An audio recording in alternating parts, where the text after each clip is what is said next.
La régionalisation de la Chambre de commerce et d'industrie sera le grand chantier de l'année 2009. Si cela n'entraîne guère de changement pour les personnels des différentes chambres consulaires départementales, cela permettra une efficacité accrue entre les départements. Cependant, les entreprises sont aujourd'hui plus inquiètes en raison d'une crise qui touche tous les départements. Dans ce contexte, le Gard est un département qui finalement y fait plutôt bien face. Quand on prononce des vœux, c'est des vœux d'espoir. Donc j'espère pour toutes les entreprises que cette année se passera relativement bien. Mais le premier constat que l'on peut faire aujourd'hui, c'est qu'il n'y a pas égalité au niveau de toutes les entreprises vis-à-vis de la crise.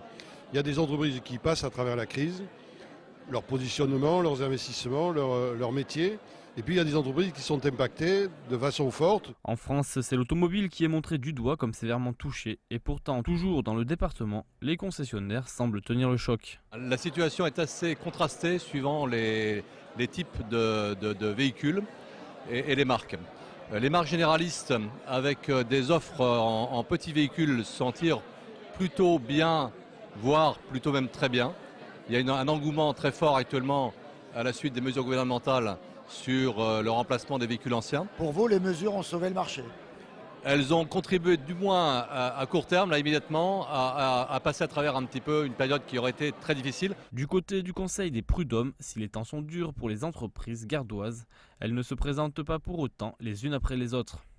Mais pour être franc, tout le monde en parle, mais au niveau, pour ce qui concerne le Conseil des prud'hommes, nous ne voyons pas de dossier. Alors, il va peut-être en arriver dans les mois à venir, ça on ne peut pas le maîtriser, des licenciements économiques qui sont contestés, voilà. Mais dans l'immédiat, on ne le voit pas trop. Il y a des difficultés, tout le monde s'y prépare, tout le monde fait très attention, mais pour l'instant, je ne sais pas si c'est le Gard qui est épargné. Ce qu'on souhaite quand même, c'est que les banquiers, c'est pas pour toujours leur tirer à boulet rouge, mais qui jouent le jeu dans le besoin de trésorerie que vont avoir les entreprises.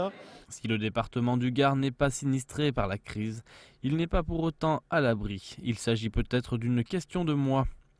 Toujours est-il que dans le contexte, les vœux réussite, santé et bonheur semblent finalement plus sincères que jamais.